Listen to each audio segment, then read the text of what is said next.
Welcome back once upon a Shredders. My name is Lance Secinato. Today we are here to talk about why music theory is so weird. It's not you, it's just that music theory is weird. It really is. Why is music theory so weird?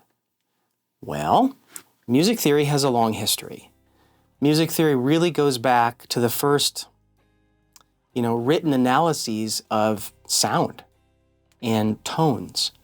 So it goes all the way back to the, early philosopher mathematicians and all the way up through ancient Greece and the development of certain music systems. Eventually, you get up through the medieval period with, Gregorian chants and the eventual writing down of the first sorts of, relative pitches, basically as a precursor to the staff and notes and things like that. And then you get up past the medieval period, you eventually get up through the Renaissance, and then the Romance period. Eventually you make your way all the way up to the 20th century and jazz and all kinds of influences that have sort of evolved music theory to where it is today. And so modern music theory right now is just an evolution of all of those things over all of those centuries. Think of music theory as like a dictionary. Right? A dictionary does not create language. A dictionary is always trying to catch up with language. Dictionary just describes what's already happening in language. In the same way, music theory describes what's already going on inside of music. Music theory will always be catching up with what's actually happening in music, and it provides a way to discuss music and have a common language when talking about certain concepts. So an example of that would be if you and I were playing together and I said, hey, what if you tried a C minor there instead of a C major? And you understood what I meant and you tried the C minor instead of a C major. Maybe you'd say well, I like my C major better. Well, either way, we both understood what we were talking about and you were able to try it out. So that provided a shortcut. Well, saying C minor or C major, that's music theory. Whether you knew it or not, that is music theory. The fact that you can name the note even is music theory, or the root of the chord, and to call it a major or minor, that's also music theory. So many of you out there do know music theory, you just don't know that you do. The thing that makes music theory seem so daunting is when it starts getting into some more of the extended chords or extensions within the chords. Like most of us know how to play a seventh, or can find a use occasionally for a seventh. If you're a rock guitarist, you may never find a use for a seventh chord. But the truth is, there are plenty of rock that makes use of major and minor sevenths all the time, or dominant sevenths all the time.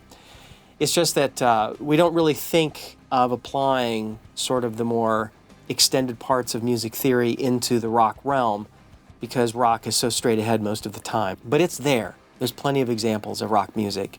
So, how much music theory is useful to you? For some of you, none may be fine. The truth is, if you can touch a guitar and you can put a name to anything that you play, that's already music theory, even if it's not official music theory. For example, if when you and I were discussing chords, if I said, hey, could you play that chord that you were playing on the 8th fret, but instead of playing the kind of happy sounding chord, could you play the sad version of that chord? That is also music theory. We're still talking about the theory of music, we're just using different terminology. Using official music terminology would just provide a shortcut to that. Saying C minor or C major, of course, cuts right to the quick, and we both know what we're talking about. It saves time. So music theory, again, provides a language that we can speak together to describe the things that we're doing in the music. So me, personally, I've been playing guitar for decades and decades. I've been a musician for decades and decades. And I've come to a place that I feel like I've sort of hit a wall. I want to have a greater understanding of music and what's happening inside of music so that I can push myself further and I can come up with more ideas. I can also put names to crazy chords that I come up with.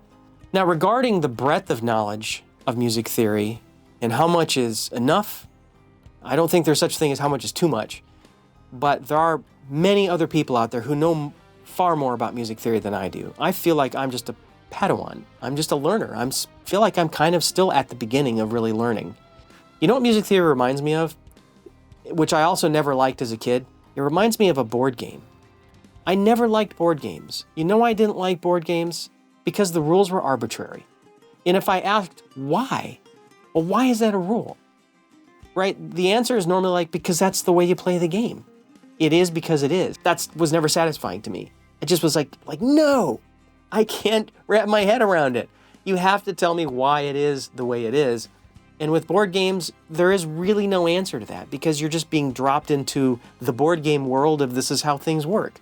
Well, it was never interesting to me, and that's kind of the way music theory came off to me. Like, why are the rules the way they are? They seemed like board game nonsense rules to me. Like, I don't think I really want to comprehend that. I don't think I need it. Well, I've gotten to a point now where I feel like I want to learn. Anything worth learning usually is difficult at first. It truly is. Anything that's going to stick is usually difficult at first. Just like learning how to play barred chords when I was younger. It was really hard. But eventually I looked back and was like, at some point in the past, it stopped being hard. And I couldn't remember when that was. I could just play them now. And I played them all the time. So let's go over something that's a very simple concept in music theory. For those of you who already are familiar with this, you're probably like, in fact, you've probably already moved on to the next channel by now. But for those of you who are brand new to any kind of music theory and you're curious about like some of the very basic things about like, for example, when there's a chord that's a minor third or a major third, what does third mean? What does that mean? So in a major third chord, it literally means from the root or the tonal center of the chord. So if we're playing C, C is the tonal center of the chord. It also happens to be the lowest note on this chord. So we call that the root. So what is the third? Do, re, mi, fa, sol, la, ti, do, right? If we did that, let's say we just used numbers instead of do, re, mi, fa. So 1, 2, 3, well, there we go. That 3 is the third in the chord. So 1, 2, 3, right? It's the same note. So 1, 3. So that's called the major third. That's why the chord is called a major third chord. Sounds very sweet. Sounds very sweet and very happy. But we can make it sad or dark, couldn't we? Yeah, so that's really basically it. Music theory has evolved over centuries and centuries. We arrive today with our modern understanding of music theory, but music theory is always going to be catching up with whatever's actually happening in music. That's just the way it is, just like the dictionary is always catching up with what's actually happening in language. I have a document that I keep open on my Mac that I always come back to, and I go ahead and I draw the chord out just so I can keep track of it on my Mac, what the chord is, and different inversions of chords and things like that. And especially a chord that I figure out how to do. There was one I was working on recently, for example. So I was trying to figure out what I would call this, right?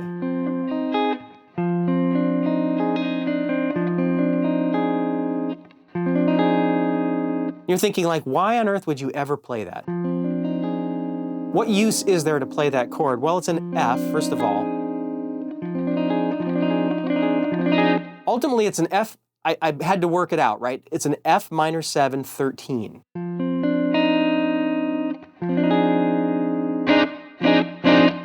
It turns out there's a much easier way to play those same notes, and that would be like this.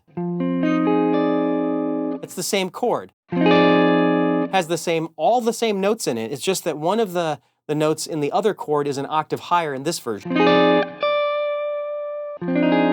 what I liked about it was I have three notes that are whole steps apart. Provides a little bit of it provides dissonance and tension in this chord.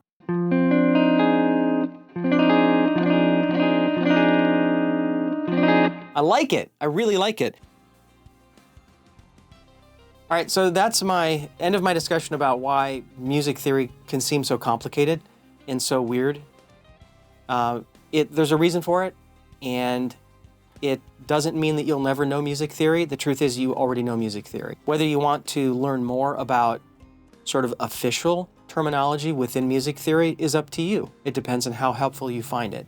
But if you found this even mildly entertaining or mildly interesting, please leave a comment for me. Just let me know. So I'll go ahead and I'll do another one at some point that dives a little deeper. Maybe as I'm learning, I can go ahead and share with you what I'm learning, because maybe you'll find that helpful as well.